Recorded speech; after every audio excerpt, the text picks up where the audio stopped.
Ever notice how everyone keeps telling you the same old story? Modern cars are heavy. Period. End of discussion. Well, what if I told you that's complete garbage? Actually, let me be more specific. What if I showed you a car that tips the scales at barely over 2,400 pounds, has a turbocharged engine, and drives like something that costs 3 times as much? Yeah. I thought that might get your attention. But here's where it gets interesting. This isn't some stripped-out track toy that'll rattle your teeth loose. This isn't a car that sacrifices everything just to shed a few pounds. No, this thing actually has creature comforts. It's civilized. And yet somehow it weighs less than most motorcycles wish they could. We're talking about the Alpine A110, and before you say anything, no, this isn't just another Lotus wannabe. Not even close. See, people love throwing around comparisons without actually thinking them through.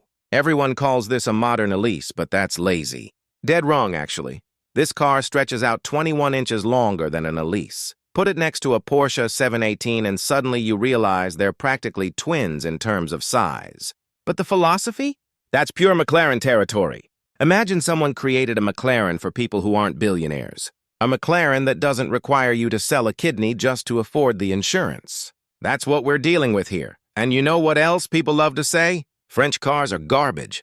Hot trash. Not worth your time. Except, and stay with me here, that's one of the biggest myths in the automotive world. The French have been building incredible machines for decades, and we've all been sleeping on them because of some tired stereotypes. This Alpine? It's proof that sometimes the best things come from the places you least expect.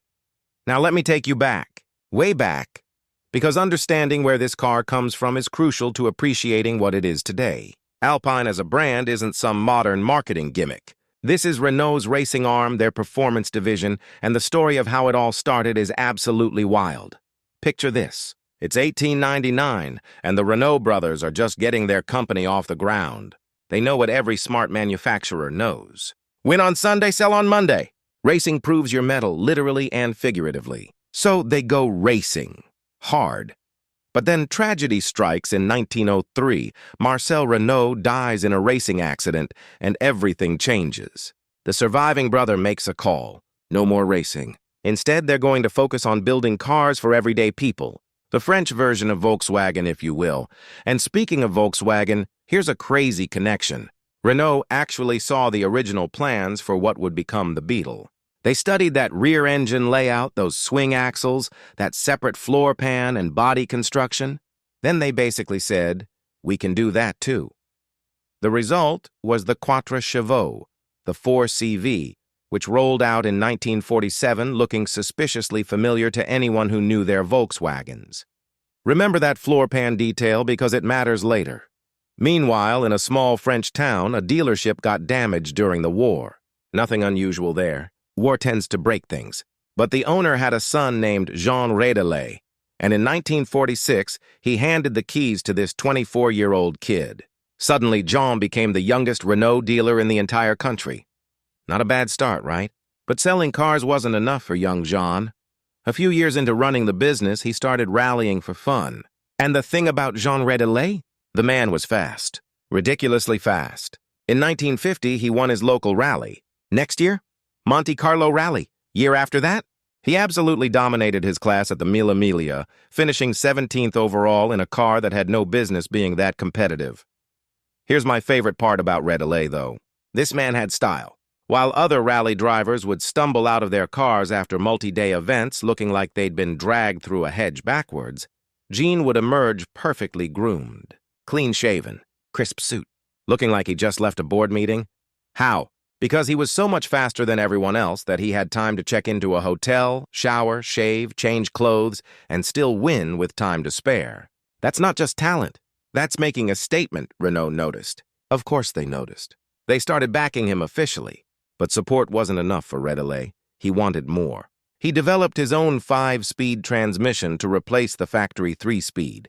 Because why settle for adequate when you can have excellent? Then he went completely off the rails in the best possible way. He hired designer Giovanni Michelotti to create a gorgeous fiberglass body that would bolt directly onto that 4CV floor pan I mentioned earlier. This new creation needed a name, and Redelais chose Alpine. His reasoning? Simple. He loved driving in the Alps. All those victories at the Alpine Rally probably influenced him too. The first model, the A106, took its name from the 4CV's 1060 series designation. Just drop that last zero because who needs it? Under the hood sat a tiny 747cc engine making a whopping 21 horsepower. Not exactly earth-shattering, but remember, this thing barely weighed anything. The A108 came next when Renault updated their base car, and then in 1962, everything changed. The A110 debuted at the Paris Auto Show, and people lost their minds. This car pulled off something incredibly rare. It managed to be both gorgeous and absolutely minuscule. The proportions were so perfect that they tricked your brain. You'd look at photos and think you're seeing a normal-sized sports car. Then you'd walk up to one in person, turn around and nearly trip over it because it was lower than your knees.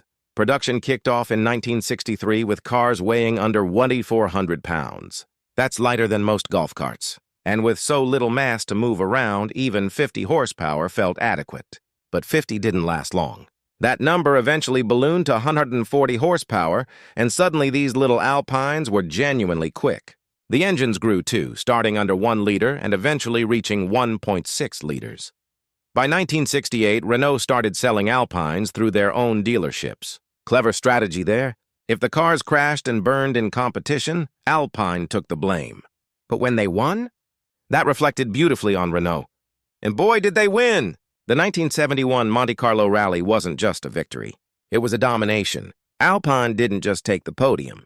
They swept the top 4 spots. First, second, third, and fourth. All Alpines. 2 years later, they did it again with a 1-2-3-5 finish, and then went on to win the inaugural World Rally Championship season.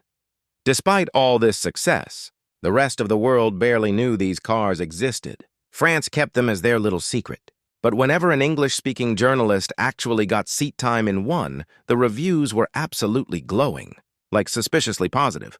The kind of reviews that today would make you wonder if someone got paid off. But these were genuine. One tester wrote that if anyone had ever had more fun on wheels, he wanted to know their secret. Another claimed he'd never driven anything that cornered better. These engines used old-school push rods, yet testers kept commenting about how eager they were to rev. Most had to watch the tachometer carefully to avoid going past the recommended 7,500 RPM redline. Some admitted to accidentally kissing 8,000 without any drama. This at a time when most pushrod engines wheezed and complained at 5,000. The bigger-engined versions could hit 60 miles per hour in around 6 seconds and top out past 130. Impressive numbers, sure. But the real magic happened in corners. One journalist wrote that the handling was so outstanding it defied rational explanation. Rear engines and swing axles were considered old-fashioned and problematic, yet somehow this car could absolutely fly through corners. You could hang the tail out at ridiculous angles without that sudden snap oversteer that rear-engine cars were infamous for. And get this, all that performance came with a ride quality people described as supple and comfortable. The interiors were beautifully finished, free of squeaks and rattles. Jean Redelet had somehow brought elegance to the dirty, brutal world of motorsport. The A110 was a tailored suit in a field of grease-stained coveralls, but nothing lasts forever. Financial troubles hit Alpine, and Renault took full control in 1975. The rally career ended abruptly when Lancia showed up with the Stratos, the world's first purpose-built. Fast forward to 2007, Renault announces Alpine is coming back for 2010 with a competitor to the Miata. Rumors suggested it would use a modified Nissan 350Z platform. Never happened. Then in 2012, they partnered with Caterham to develop a mid-engine platform. Also never happened. But Renault kept pushing, and finally in 2017, the world got what it had been waiting for. The new Alpine A110. Look at this thing. Not a single Renault badge anywhere. This wasn't just borrowing a name from history. This was a legitimate revival that captured the original's spirit without becoming a cartoon version of itself. Unlike the retro-styled Beetle or Mini Cooper that went overboard with nostalgia, this Alpine was subtle. The styling references were everywhere if you knew where to look. Those driving lights, that hood ridge, the side scallops, even fake cooling vents as a nod to the original, but nothing felt forced or gimmicky. The biggest change mechanically? The engine now sits sideways in front of the rear axle instead of longitudinally behind it. It's a Nissan-sourced 1.8-liter four-cylinder, similar to what powered mid-2000s Sentras in America, except this one breathes through a turbocharger and intercooler. The lightweight obsession continues with a chassis that's 96% aluminum, double wishbone suspension at all four corners, electric power steering, and a 7-speed dual-clutch transmission that's legitimately excellent, though that doesn't excuse the criminal lack of a manual option. In terms of layout, this sits closest to a Lotus Elise or Alfa Romeo 4C, but here's the thing. It's significantly bigger and way more usable as an actual car. Size-wise, think Toyota GR86. That means real-world practicality with both a frunk and a trunk, even if both are admittedly tiny. The doors swing wide open without any massive sill blocking your entry, and once you're inside, it's heavenly. Those seats are incredibly comfortable, properly bolstered, and there's enough headroom for any hat you want to wear. The paddle shifters are huge, metal, and mounted to the steering column where they belong.